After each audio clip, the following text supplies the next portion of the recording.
Hello મિત્રો, કેમ છો? આઈ હોપ તમે સૌ મજામાં છો. મિત્રો, આ વિડીયોમાં આપણે જોવા જઈ રહ્યા છીએ ધોરણ 12ના તમારે ગુજરાતી પરીક્ષા, જે ગુજરાતી વિષયની પરીક્ષા છે, જે પેપર છે, એની પ્રથમ પરીક્ષાના આપણે બે પેપરના સોલ્યુશન જોઈશું. બંને પેપર પાછલા વર્ષોના છે, એક 2022નું અને બીજું 2021નું છે, જેના સંપૂર્ણ સોલ્યુશન તમને આ વિડીયોમાં જોવા મળશે. દરેક વ્યાકરણ સોલ્યુશન વિભાગ એથી લઈ સંપૂર્ણ વિભાગો સંપૂર્ણ સોલ્યુશન સાથે તમને જોવા મળશે, જેનાથી તમારી પેપરની પ્રેક્ટિસ થશે. બેઠું પેપર તમારી પરીક્ષામાં આવશે નહીં, પરંતુ આના વડે કયા પાઠમાંથી કેવા પ્રશ્નો અને કયા પ્રકારના આવે છે એ જોવા મળશે. આ વખતની બ્લુપ્રિન્ટ બદલાઈ ગઈ છે, તો એના વિડીયોઝ પણ ચેનલ પર મળી જશે, એકવાર જોઈ લેજો, જેનાથી આ વખતે કેવી બ્લુપ્રિન્ટ આવશે એનો પણ તમને ખ્યાલ આવી જશે. ચેનલ પર ન હોય તો એકવાર ચેનલ જરૂરથી સબસ્ક્રાઈબ કરી દેજો. આપણે જોઈ લઈએ, નીચે તમે જોઈ શકો છો. પહેલાં વિભાગ એથી આપણે શરૂઆત કરીશું. વિભાગ એ અહીંયા આપેલો છે. પહેલાં તો 1 માર્ક્સના પ્રશ્નો અહીંયા છે કે ગુજરાતી ભાષાના આદિકવિનું નામ શું છે? તો નરસિંહ મહેતા. રામબાણ કાવ્યનું સાહિત્ય સ્વરૂપ લખવાનું છે, પદ ભજન આવશે. તમારા પાઠ્યપુસ્તકમાં કયું લોકગીત અભ્યાસક્રમમાં છે? તો ભવના અબોલા આવશે. ઉર્મિલા કાવ્યના કવિનું નામ બોટાદગર આવશે. એના નીચે 1 માર્ક્સના પ્રશ્નો લખવાના છે. ગોપી કયો નિયમ લેશે? તો શ્યામરંગ પાસે ન જવાનું. કવિના મતે પ્રીત કરવાથી કોણ પ્રગટ થશે? તો શ્રી હરિ પ્રગટ થશે. કલિયુગે ગળામાં શેની માળા પહેરી હતી? તો મનુષ્યના માથાની. નાયિકા કોને સંદેશો લઈ જવાનું કાર્ય સોંપે છે? તો એ આવશે સમડીને. એના નીચે પછી 2 માર્ક્સના પ્રશ્નો તમે અહીંયા જોઈ શકો છો. મીરાબાઈ ઉપર રાણાજીએ શા માટે ક્રોધ કર્યો? આ તમને પાઠ નંબર 5માં મળી જશે. સંપૂર્ણ પ્રશ્નો સારી રીતે તૈયાર કરી દેવાનો છે. ચારે દેવ એકબીજાને સાચા શાપ આપ્યા, એ પણ તમને પાઠ નંબર 3માંથી મળી જશે. મોટો પ્રશ્ન 4 માર્ક્સનો છે. અખિલ બ્રહ્માંડમાં પદમાં નરસિંહ મહેતા પરમ તત્વને કઈ રીતે સમજાવે છે? પહેલા જ પાઠનો પ્રશ્ન છે. લક્ષ્મણ ઉર્મિલાનું બહુમાન કેવી રીતે કરે છે? પાઠ નંબર 11. તેમજ રામબાણ કોને કોને વાગ્યા છે અને તેની શી અસરો થઈ છે? પાઠ નંબર 5માં તમને મળી જશે. તૈયાર કરી દેવાના છે. પ્રશ્નો રિપીટ થઈ શકે છે, અથવા એ જ પાઠના બીજા એટલા ગુણના પ્રશ્નો આવી શકે છે, તો એ તૈયાર કરી દેવાના રહેશે. વિભાગ બી તમે જોઈ શકો છો, અહીંયા આપેલો છે, જે હોય છે ગદ્ય આધારિત. એમાં 1 માર્ક્સના પ્રશ્નો છે કે સૌજન્યશીલ પ્રભાશંકર પાઠના લેખકનું નામ? તો મુકુંદરાય પારાશર્ય આવશે. સત્યાગ્રહાશ્રમ પાઠનું સાહિત્ય સ્વરૂપ જીવન પ્રસંગ વર્ણન છે. વિનોદિની નીલકંઠનો કયો પાઠ તમારા ભણવામાં આવે છે? તો અમરનાથની યાત્રાએ. ઉમાશંકર જોશીનું ઉપનામ શું છે? તો વાસુકી છે. 1 માર્ક્સના પ્રશ્નો જોઈ શકો છો. ભોજો કઈ વાતથી દુઃખી હતો?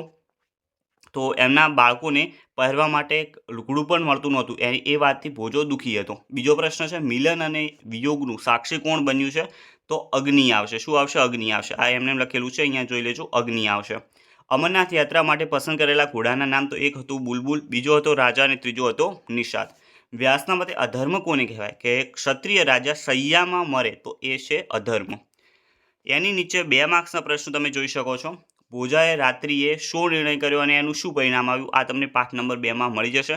સંપૂર્ણ પ્રશ્ન સારી રીતે તમારે તૈયાર કરી દેવાનો રહેશે. એના પછી બીજો પ્રશ્ન છે, દરેકને પ્રભાશંકર પત્ની પોતાના જેમ શા માટે લાગે છે? તો અહીંયા એમની કેટલીક વિશેષતાઓ તમે જોઈ શકો છો. એ તમારે વિશેષતાઓ લખી દેવાની રહેશે. તમારા બુકમાં પણ તમને મળી જશે.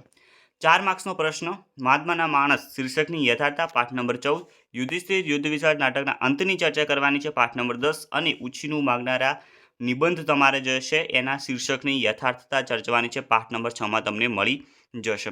હવે મોસ્ટ ઇમ્પોર્ટન્ટ આવે છે, જે છે વ્યાકરણ સોલ્યુશન વિભાગ સી. તો આ તમારે સારી રીતે તૈયાર કરેલો હોવો જોઈએ. એ પહેલાં એક વખત ચેનલ સબસ્ક્રાઈબ કરી દેજો, કારણ કે દરેક વિષયના આવા જ વિડીયો તમને મળતા રહેશે. સમાનાર્થી શબ્દો છે. હાટ, તો હાટ એટલે દુકાન આવશે અને પેઢી આવશે. દુકાન અહીંયાથી તમારે શોધવાનું છે. તમે જોઈ શકો છો, અહીંયા લખેલું છે દુકાન, અને આ જે જોડકું છે એમાં તમે પેઢી લખેલું અહીંયા છેલ્લે જોઈ શકો છો. તો એ રીતે તમારે શોધીને સામે લખવાના રહેશે. પરીક્ષામાં આ રીતના તમારે ડાયરેક્ટ જવાબ લખવાના રહેશે, જે રીતે અહીંયા લખેલા છે. ત્યાં પછી આ રીતે જોડકા જોડવાના રહેશે નહીં. બીજું છે વેર. વેરનો અર્થ થાય છે અદાવત, અને બીજું આવશે દ્વેષ. એ પણ તમે અહીંયા જોઈ શકો છો. અહીંયા અદાવત આપેલું છે અને અહીંયા દ્વેષ છે. મહેરબાની એટલે કૃપા અને રહેમ. રંજ એટલે ખેદ અને દિલગીરી. કપડું એટલે લુગડું અને વસ્ત્ર. એની નીચે પછી વિરુદ્ધાર્થી શબ્દ.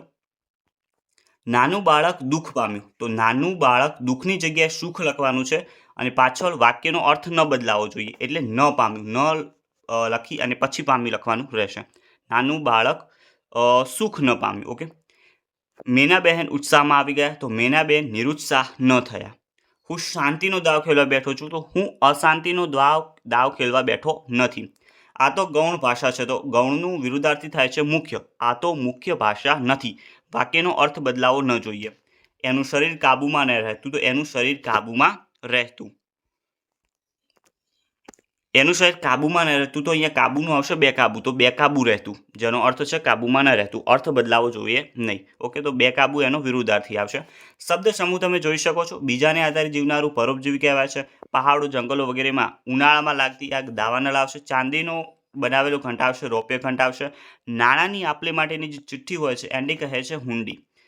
નીલા રંગનો મણી એટલે મરકત મણી. એની નીચે પછી શિષ્ટ રૂપ આપવાના તમારે રહેશે. ઢાંઢો એટલે કે બળદ અને ફળસ એટલે કે ટુકડો.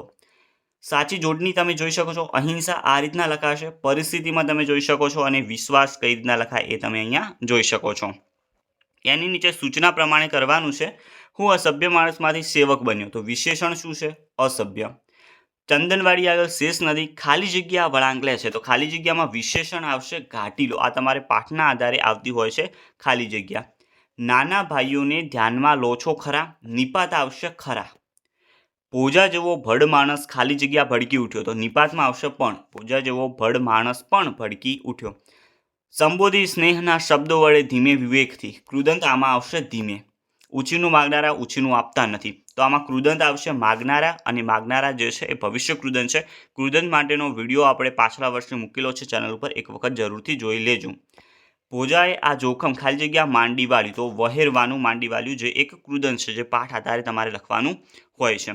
એના નીચે પછી રૂઢિપ્રયોગ અર્થ આપવાના છે. વાક્ય પ્રયોગ પણ કરવાનો છે. વાક્ય તમારે જાતે પ્રયોગ કરવાનો છે. અહીંયા અર્થ જોઈ શકો છો તમે. રોડવી લેવું એટલે ચલાવી લેવું. હવાઈ કિલ્લા બાંધવા એટલે અસંભવ અને અશક્ય મનોરથ સેવા. હોડમાં મૂકવું એટલે દાવ ઉપર મૂકવું. હવે ફરીથી સૂચના પ્રમાણે કરવાનું છે. અલગ અલગ જેમાં પહેલું તમારે છે લેખન રૂઢિની દ્રષ્ટિએ સુધારવાનું છે. તો યુદ્ધ માટે હુજ કૂદમ કૂદા કરતી હતી, તો અહીંયા જગ્યા જે છે એ દૂર કરી દેવાની છે. ઓકે, અને કૂદા કૂદ આવશે. કૂદમ કૂદાની જગ્યાએ શું આવશે? કૂદા કૂદ કરતી હતી. પછી વાક્ય જે છે એમાં ભાષા શુદ્ધ કરવાની છે. તો નદીને કિનારે, યા તો તમે કિનારે દૂર કરી ડાયરેક્ટ કાંઠેથી લખી શકો છો. કાંઠે અસંખ્ય ફૂલ ખીલી ઉઠ્યા હતા, યા તો તમે કાંઠે દૂર કરી કિનારે લખી શકો છો. બંનેમાંથી એક લખવાનું રહેશે. પદક્રમ તમે અહીંયા જોઈ શકો છો. વાક્યનો પદક્રમ તો પહેલું આવશે ડોશીને 5મી પેઢી જોવાની વાસના હતી. ક્રમ અહીંયા તમે જોઈ શકો છો એ રીતના આવશે. એક ક્રમ પ્રમાણે તમારે જોડવાનું રહેશે. છેલ્લું છે પ્રત્યય સુધારવાનો છે. ભોજાએ પોસ્ટમાસ્ટરની ડેલીમાં સાંકળ ખખડાવી નહીં આવે, ડેલીની આવશે. માની જગ્યાએ ની, ડેલીની સાંકળ ખખડાવી. હવે નીચે છે સંયુક્ત સંકુલ વાક્યને સાદા વાક્યમાં ફેરવવાના છે તમારે. તો મારા પત્નીના મનમાં આશ્ચર્ય નો ભાવ જાગૃત થયો, એવું પહેલું વાક્ય આવશે. પૂરું વાક્ય તમારે લખવાનું રહેશે.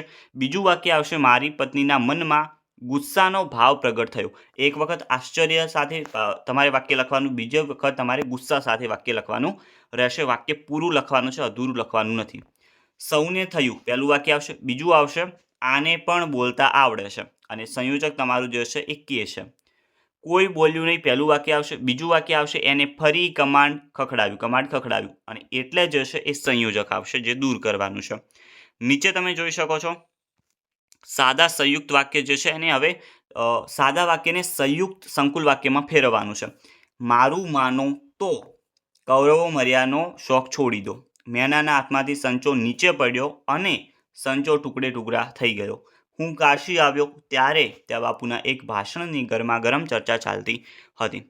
હવે મિત્રો વિભાગ ડી આપેલો છે, જે તમે જોઈ શકો છો. કાવ્ય ઉપરથી પ્રશ્નોના જવાબ લખવાના હોય છે, જે તમે અહીંયા જવાબ જોઈ શકો છો. એક વખત કાવ્ય પણ જોઈ લેજો, કઈ રીતનું કાવ્ય કયું પૂછાણું છે. એના જવાબ અહીંયા સારી રીતે લખેલા છે. જો રિપીટ કાવ્ય થાય તો તમે સારી રીતે લખી શકશો. નીચે પછી તમે જોઈ શકો છો ફકરા ઉપરથી પણ તમારે પ્રશ્નોના જવાબ લખવાના હોય છે. એ પણ મેં ટીક કરી દીધેલા છે, ક્રમ પણ આપી દીધેલો છે. તો એક વખત વિડીયો પોઝ કરી જોઈ લો, વાંચી લો. એની નીચે પછી આવે છે તમારે ત્રીજા ભાગમાં સંક્ષિપ્તીકરણ કરવાનું આવે છે, અને એને એક યોગ્ય શીર્ષક આપવાનું છે. શીર્ષકનો 1 માર્ક્સ મળશે, બાકીના 4 માર્ક્સ તમારે સારી રીતે આને સંક્ષિપ્તીકરણ કરવાનું છે. નીચે પછી કાળક્રમમાં ગોઠવવાનો છે. તમારા પાઠમાંથી ગમે તે પાઠમાંથી ફકરો આવશે, અને એને તમારે પાઠમાં જે પ્રમાણે આવ્યો હતો, જે પ્રમાણે વાક્યો આવ્યા હતા, જે પહેલા વાક્યો આવ્યા પછી આવ્યા, એ રીતે તમારે ફકરો ગોઠવવાનો છે. પૂરા 5 માર્ક્સનો છે. અહીંયા જે પૂછાણો છે એ પાઠ નંબર 14નો છે, તો એક વખત સોલ્વ કરી દેજો. વિભાગ ઈ તમે જોઈ શકો છો. ઘણી વખત ઘણા માર્ક્સનો હોય છે, એટલે ઇમ્પોર્ટન્ટ છે. પહેલાં તો તમારે અરજી પૂછાય છે. ઓકે, બ્લુપ્રિન્ટ જોઈ લેજો. આ વખતની વિડીયો ચેનલ ઉપર મળી જશે, પરંતુ એ વખતે અરજી પૂછાયેલી છે. એના નીચે પછી વાદાત્મક ગદ્યમાં તમારે લખવાનું છે, ઓકે, જે 5 માર્ક્સનું છે. એ ન લખવું હોય તો આ સરળ હોય છે. જે ભાવાત્મક ગદ્ય હોય છે થોડી સરળ હોય છે. પ્રાર્થનાનું મહત્વ વિશે ભાવાત્મક ગદ્ય લખવાની છે, 5 માર્ક્સની છે. જે આના કરતાં સરળ લાગે છે તો તમે લખી શકો, તમને ઈચ્છા હોય તે. અને છેલ્લે તો પછી નિબંધ આવેલો છે પૂરા 10 માર્ક્સનો. પહેલું છે પ્રકૃતિ મિજાજ બદલે ત્યારે, મિત્રતાની મીઠાશ અને મધ્યમ વર્ગની હાડમારી. તો અહીંયા તમારું પહેલું પેપર પૂરું થાય છે. બીજું પેપર હવે તમે જોઈ શકો છો 2021નું આઈએમપી પેપર તમે ગણી શકો છો. તમારે તૈયાર કરી દેવાનું છે. વિભાગ એથી શરૂ કરીએ એ પહેલાં એક વખત જરૂરથી ચેનલને સબસ્ક્રાઈબ જરૂરથી કરી દેજો, કારણ કે તમને એનાથી નવા નવા વિડીયોની નોટિફિકેશન મળતી રહેશે અને તમે ચેનલ સાથે બોર્ડની પરીક્ષા સુધી સંકળાયેલા રહેશો, કારણ કે બોર્ડમાં વધુ માર્ક્સ લાવવા જરૂરી હોય છે અને એના માટેનું તમામ મટીરિયલ આપણે પૂરું કરતા હોઈએ છીએ દર વખતે. વિભાગ એથી શરૂઆત કરીશું. આઈએમપી પેપર છે, બેઠું પેપર નહીં આવે, પરંતુ તમારે આને સોલ્વ કરવાનું છે. તમને કઈ રીતના કેટલું આવડે છે, કયા પાઠમાંથી કેવું આવે છે એ જોવાનું રહેશે. 1 માર્ક્સના પ્રશ્ન છે. દમયંતી સ્વયં કૃતિનો સાહિત્ય પ્રકાર આખ્યાનખંડ છે. નરસિંહ મહેતાએ કયા છંદમાં પ્રભાતિયા લખ્યા? ઝૂલના છંદમાં. રામબાણ કૃતિના કવિનું નામ? ધના ભગત. કવિ બોટાદકાની કઈ કૃતિ તમારા અભ્યાસક્રમમાં છે? તો ઉર્મિલા. એની નીચે 1 માર્ક્સના પ્રશ્નો છે. નળ રાજાના શરીરમાં કળી શી રીતે પ્રવેશ કરે છે? તો એક સાંજે પગની પાની કોરી રહી જતા, પગ ધોતા પગની પાની કોરી રહી જતા ત્યાંથી જે કળી પ્રવેશ કરે છે. દાદાએ પુત્રીને શો સંદેશ આપ્યો? એ તમારે લખવાનું છે. ગોપી કયો નિયમ લે છે? આગલા પેપરનો જ રિપીટ થયો છે કે શ્યામરંગ પાસે ન જવાનું. રામબાણ કોને કોને વાગ્યા છે? ધ્રુવ, પ્રહલાદ વગેરેને વાગ્યા છે, ઓકે. પછી 2 માર્ક્સના પ્રશ્ન છે. પરમાત્મા પૃથ્વી પર કયા કયા સ્વરૂપે રહેલા છે? પાઠ નંબર 1. કવિને કઈ વસ્તુમાં કપટનો ભાવ જોવા મળે છે અને શા માટે? પાઠ નંબર 7માં તમને મળી જશે. એના પછી 4 માર્ક્સના પ્રશ્ન છે. દમયંતી સ્વયંવર કડવાની કથા તમારા શબ્દોમાં લખવાની છે. પાઠ નંબર 3. ઉર્મિલાનું પાત્રલેખન. પાઠ નંબર 11. અખિલ બ્રહ્માંડમાં પદનો કેન્દ્રવર્તી વિચાર સ્પષ્ટ કરવાનો છે. પાઠ નંબર 1માં મળી જશે. વિભાગ બી તમે અહીંયા જોઈ શકો છો. 1 માર્ક્સના પ્રશ્નો અહીંયા પણ આપેલા છે. ખીજડીએ ટેકરે કૃતિનો સાહિત્ય પ્રકાર? નવલિકા. અહિંસાની ખોજ પુસ્તક માંથી કયો પાઠ લેવામાં આવ્યો છે? તો સત્યાગ્રહાશ્રમ. આ જે અનુક્રમણિકામાંથી પૂછાતું હોય છે તો એનો સ્પેશિયલ વિડીયો ચેનલ ઉપર મૂકેલો છે, એક વખત જોઈ લેજો અથવા સર્ચ કરજો. સ્ટડ 12 ગુજરાતી અનુક્રમણિકા બાય સ્કાય ઓફ એજ્યુકેશન આપણે ઉપર આવી જશે, તો ત્યાં તે વિડીયો તમને મળી જશે, એક વખત જોઈ લેજો. આગળ પ્રશ્ન અહીંયા તમે જોઈ શકો છો આપેલો છે. વાસુકી ઉપનામ કયા કવિનું છે? ઉમાશંકર જોશીનું. દર્શક એવોર્ડ કોના સાથે સંકળાયેલો છે? નટવરલાલ બુચ સાથે.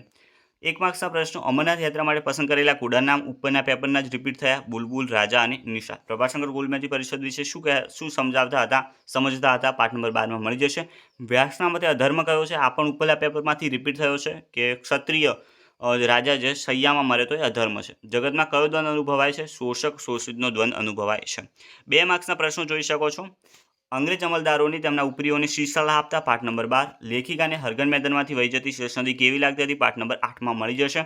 4 માર્ક્સના પ્રશ્ન. યુધિષ્ઠિર યુદ્ધ વિષય નાટકના અંતની ચર્ચા કરો. પાઠ નંબર 10. ખીજડી ટેકરે પાઠના શીર્ષકની યથાચર્ચો. પાઠ નંબર 2 અને ઉછીનું બાંગ્લાના સ્વભાવની ખાસિયતો. પાઠ નંબર 6માં તમને મળી જશે. વિભાગ સી વ્યાકરણ વિભાગ છે. પહેલા તો સમાનાર્થી આપેલા છે. રીપુ એટલે શત્રુ અને વેરી આવશે. તમે જોઈ શકો છો ક્યાં ક્યાં આપેલા છે એ રહ્યા જે જોડકા જોડેલા છે, પરંતુ તમારે જવાબ પરીક્ષામાં આ રીતે લખવાના રહેશે. તાસીર એટલે પ્રકૃતિ અને સ્વભાવ. ગોત્ર એટલે વંશ અને કુળ આવશે. સલીલ એટલે વારી અને જળ આવશે. શંકા એટલે સંશય અને વહેમ આવશે. વિરુદ્ધાર્થી શબ્દ લખી અર્થ ન બદલાવો જોઈએ. તો આ રાજમુકટ પર કલંક લાગ્યું છે, તો આ રાજમુકટ નિષ્કલંક નથી. મને શરત મંજૂર છે, તો મને શરત ના મંજૂર નથી. આ તો ગૌણ ભાષા છે, આ મુખ્ય ભાષા નથી. પરમ સેવ્ય અહિંસા છે, પરમ સેવ્ય હિંસા નથી.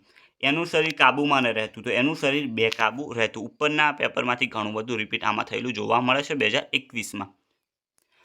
શબ્દ સમૂહ છે. નીલા રંગનો મણી, મરકતમણી. દાંતવાળો મોનો નીચલો ભાગ આવશે. જડબું. અપરાધ કર્યો હોય એવો ભાવ. કૃતાપરાધ. જેનો અંત નથી તેવું અનંત. અને ગામડામાં પોલીસ પટેલનો સહાયક રખેવાલ પસાયતો.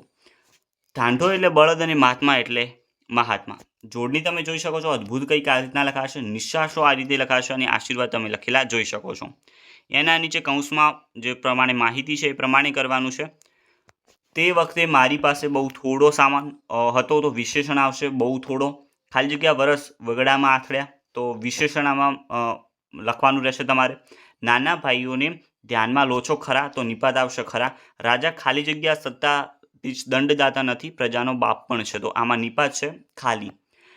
એવા એક પ્રયત્નમાં પોતે પકડાયેલા મારાને ક્ષમા આપી પાછો વાળ્યો. એના પછી 49મો આપેલો છે મંજૂરીનો હુકમ લખવા આજ્ઞા કરી. તો કૃદંત આવશે લખવા, જેનો છે હેતુઅર્થ કૃદંત. ઉછીનું ખાલી જગ્યા ઉછીનું આપતા નથી, તો ઉછીનું માગનારા ઉછીનું આપતા નથી. પછી વાક્યપ્રયોગ કરવાનું છે રૂઢિપ્રયોગનું. રાવ આપી એટલે ફરિયાદ કરવી, રાવ ખાવી. રોડવી લેવું એટલે કે ચલાવી લેવું. વર્દી આપવી એટલે કે આદેશ આપી આદેશ આપવો. એના નીચે પછી તમે જોઈ શકો છો કૌંસ પ્રમાણે કરવાનું છે. લેખન રૂઢિની દ્રષ્ટિએ સુધારવાનું છે. તો કંઈક આ રીતના આવશે કુદમ કુદા, અથવા તો તમે કુદાકુદ લખી શકો છો કે એ પણ સાચું છે. ભાષા શુદ્ધિ કરવાની છે તમારે, તો પેહાડ લખેલું છે, આની જગ્યાએ પહાડ આવશે. ઓકે, બીજું બધું એનું એ આવશે. એના નીચે પદક્રમ તમે અહીંયા જોઈ શકો છો, ક્રમ આપેલો છે. એના નીચે પ્રત્યય સુધારવાનો છે. બાપુને મને પાળીદા પ્રાણી જેવો બનાવ્યો, તો બાપુ એ આવશે. એની જગ્યાએ શું આવશે? એ આવશે. એની નીચે પછી તમારે જે સંયુક્ત અને સંકુલ વાક્ય છે એને સાદા વાક્યમાં તમારે ફેરવવાના રહેશે. એની નીચે પછી સંયુક્ત સંકુલ વાક્ય તમારે બનાવવાના છે સાદા વાક્યમાંથી. એ પણ તમે અહીંયા જોઈ શકો છો કે કયા કયા પ્રયત્ન વચ્ચે ખાલી જોડી દેવાનો છે, જ્યાં પૂર્ણ વિરામ આપેલું છે. બાકી વાક્ય એનું એ લખવાનું રહેશે. કાવ્ય તમે જોઈ શકો છો, એના પ્રશ્નો અહીંયા આપેલા છે, 5 પ્રશ્નો. નીચે પછી ફકરો આપેલો છે, જેના પ્રશ્નોના જવાબ જે છે એ ટીક કરેલા છે. ક્રમ આપેલો છે, એક વખત જોઈ લો જરૂરથી. આત્મવિશ્વાસવાળો જે ફકરો છે ઘણી વખત આવતો હોય છે. ત્રીજા પાંખમાં તમારે સંક્ષિપ્તીકરણ કરવાનું છે અને શીર્ષક આપવાનું છે.